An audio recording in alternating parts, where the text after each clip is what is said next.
भगवत प्रेमियों, स्वागत है मेरे YouTube चैनल महेश दास ब्लॉग में। मैं महेश दास आप सभी भाई बहनों एवं साधु संतों को दंडवत प्रणाम करता हूँ। भगवत प्रेमियों, आज का विषय है श्रीमद् भगवत गीता जी के 17वें अध्याय का सरल भाषा में अनुवाद। एकदम सरल भाषा में आपको समझाएंगे। वैसे भी तो अनुवाद हिंदी में ही है, आप लोग जानते हैं, लेकिन मैं कोशिश करता हूं कि एकदम सरल में समझाया जाए ताकि आपको अच्छे से समझ में आ जाए। वीडियो को पूरा देखना, स्किप मत करना, क्योंकि इस वीडियो में आपको बहुत ज्ञान प्राप्त होगा। तो आपसे निवेदन है, वीडियो को अभी लाइक कर दें, शेयर कर दें और हमारे इस YouTube चैनल को सब्सक्राइब जरूर करें ताकि हम जब भी कोई वीडियो अपने YouTube चैनल पर अपलोड करें आप तक पहुंच जाए। तो भगवत प्रेमियों, मैं आपको बताना चाहूँगा कि भगवान श्री कृष्ण ने गीता अध्याय 17 के श्लोक 1 और 2 में कहा है, 3 प्रकार की साधना बताई हैं, तामसी, राजसी, सात्विकी। अर्जुन कह रहे हैं, अर्जुन ने कहा कि हे केशव, आपने जो साधना बताई है, कोई व्यक्ति शास्त्र विधि को त्याग कर मनमानी साधना करता है, किसी देवी देवताओं को पूजता है, तो उसकी जो साधना होती है कौन सी होती है, सात्विक, तामसी या राजसी। तो भगवान श्री कृष्ण कह रहे हैं कि हे अर्जुन, जो देवी देवताओं को पूजते हैं शास्त्र विधि को त्याग कर, तो उनकी साधना 3 प्रकार से बताई है। एक तो सात्विक होती है, एक राजसी, एक तामसी। जो देवी देवताओं को पूजते हैं वो सात्विक साधना होती है। जो यक्ष और राक्षसों को पूजते हैं वो राजसी साधना होती है, और जो भूत प्रेतों को पूजते हैं वो तामसी साधना होती है। तो चलिए मैं आपको प्रमाण दिखाता हूं, आप खुद देखिए, फिर आपको पूरा भरोसा हो जाएगा। जय श्री कृष्ण। भगवत प्रेमियों, यह 17वां अध्याय। इस प्रकार भगवान के वचन सुनकर अर्जुन बोले, हे कृष्ण, जो मनुष्य शास्त्र विधि को त्याग कर केवल श्रद्धा से युक्त हुए देवादिकों का पूजन करते हैं, उनकी स्थिति फिर कौन सी है? क्या सात्विकी है अथवा राजसी या फिर तामसी है? इस प्रकार अर्जुन के पूछने पर श्री कृष्ण भगवान बोले, हे अर्जुन, मनुष्यों की वह बिना शास्त्रीय संस्कारों के केवल स्वभाव से उत्पन्न हुई श्रद्धा सात्विकी और राजसी तथा तामसी ऐसे तीनों प्रकार की होती है। भगवान कह रहे हैं कि जो अपनी इच्छा से शास्त्र के विरुद्ध साधना करते संस्कारों के अनुसार, मतलब जिस देव में आस्था होती है उसी की साधना करते हैं, तो उनकी बताई है वो सात्विकी, राजसी और तामसी तीनों प्रकार की होती है। और कह रहे हैं उसको तू फिर मेरे से सुन। हे भारत, सभी मनुष्यों की श्रद्धा उनके अंतकरण के अनुरूप होती है तथा यह पुरुष श्रद्धामय है, इसलिए जो पुरुष जैसी श्रद्धा वाला है वह स्वयं भी वही है, अर्थात जैसी जिसकी श्रद्धा है वैसा ही उसका स्वरूप है। भगवान का कहना है कि जिसकी जैसी श्रद्धा है स्वयं वही है, यानी कि जो जिसको पूजेगा उसी को बाद में प्राप्त हो जाएगा, इसमें कुछ भी संशय नहीं है। उनमें सात्विक पुरुष तो जिसके अंदर सतोगुण होता है, जो सात्विक पुरुष होते हैं वो तो देवों को पूजते हैं, और जो राजस पुरुष होते हैं वो यक्ष और राक्षसों को पूजते हैं, तथा अन्य जो तामस मनुष्य हैं वे प्रेत और भूतगणों को पूजते हैं। तो भगवान ने अध्याय 10 में भी कहा है कि देवों को पूजने वाले देवों को प्राप्त होते हैं और भूतों को पूजने वाले भूतों को प्राप्त होते हैं, और यक्ष और राक्षसों को पूजने वाले वो यक्ष राक्षसों के लोक में चले जाते हैं। ये भगवान ने कहा है, ये अध्याय 10 में है।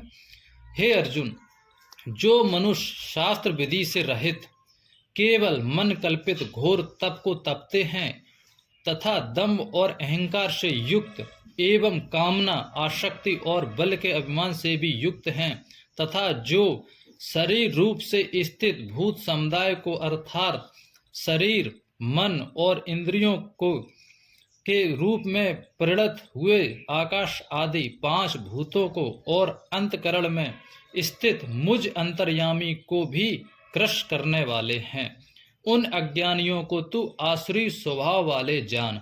आसुरी स्वभाव वाले कौन हैं? मैं आपको बता रहा हूं। आसुरी स्वभाव वाले वो हैं जो भूत और प्रेतों को पूजते हैं, उनको भगवान ने कहा है आसुरी, यानी कि राक्षस स्वभाव के हैं। और सिर्फ भगवान को प्रिय वही भक्त हैं जो प्रभु की भक्ति करते हैं, देवी देवताओं की भक्ति करते हैं बस। और जो यक्ष राक्षसों की करते हैं, भूतों की करते हैं, भगवान ने उनको आसुरी स्वभाव स्पष्ट लिखा है, उन अज्ञानियों को तू, ऐसे मनुष्यों को अज्ञानी भी कहा है जो यक्ष राक्षस और भूतों की पूजा करते हैं। लिखा है, हे अर्जुन, जैसे श्रद्धा 3 प्रकार की होती है, वैसे ही भोजन भी सबको अपनी अपनी प्रकृति के अनुसार 3 प्रकार का प्रिय होता है। और वैसे ही यज्ञ, तप और दान भी 3 प्रकार के होते हैं। उनके इस न्यारे न्यारे भेद को तू मेरे से सुन। आयु, बुद्धि, बल, आरोग्य, सुख और प्रीति को बढ़ाने वाले एवं रसयुक्त, चिकने और स्थिर रहने वाले तथा स्वभाव से ही मन को प्रिय ऐसे आहार अर्थात भोजन करने के पदार्थ तो सात्विक पुरुष को प्रिय होते हैं। कड़वे, खट्टे, लवणयुक्त और अति गर्म तथा तीक्ष्ण, रूखे और दाहकारक एवं दुख, चिंता और रोगों को उत्पन्न करने वाले आहार अर्थात भोजन करने के पदार्थ राजस पुरुष को प्रिय होते हैं।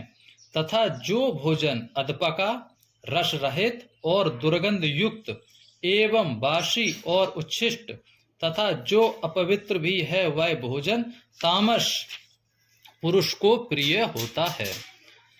तो भगवत प्रेमियों, आपने प्रमाण देखा। भगवान श्री कृष्ण ने बताया है कि 3 प्रकार के पुरुष होते हैं, सात्विक, राजस और तामस। ठीक इसी प्रकार 3 प्रकार की साधना बताई है। जैसा कि आपने देखा है, एक साधना वो है जो देवों को पूजते हैं, दूसरी साधना यक्ष और राक्षसों को पूजते हैं, तीसरी साधना बताई तामसी साधना जिसमें भूत और प्रेतों की पूजा होती है। ठीक इसी प्रकार भगवान ने अर्जुन को यह भी बताया कि 3 प्रकार के भोजन भी बताए हैं। जैसे सात्विक पुरुष जो होते हैं उनको भोजन बताया है कि वो सादा भोजन, रसयुक्त, चिकना और पवित्र भोजन करते हैं।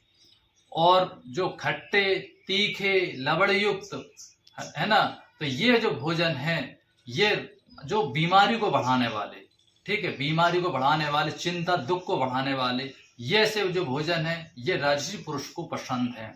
ठीक है। और भगवान कह रहे हैं कि जो तामसी पुरुष होते हैं उनको कैसे भोजन पसंद है? खट्टे, कड़वे, मतलब बहुत तीखे, गरम, बासी भोजन और दुर्गंध युक्त ऐसे भोजन जो तामसी पुरुष को बहुत पसंद होते हैं। तो यही तो भगवान कह रहे हैं कि जैसे पुरुष हैं 3 प्रकार के, वैसे ही 3 प्रकार के भोजन है, और जैसे पुरुष है उन्हीं के अनुसार उनको भोजन पसंद है। तो भगवत प्रेमियों, सबसे अच्छा गुण और सबसे अच्छे पुरुष और सबसे अच्छा शुद्ध भोजन है सात्विक। सात्विक पुरुष भगवान को पसंद है, सात्विक भोजन भगवान को पसंद है, और सात्विक साधना जो है वो भगवान को पसंद है।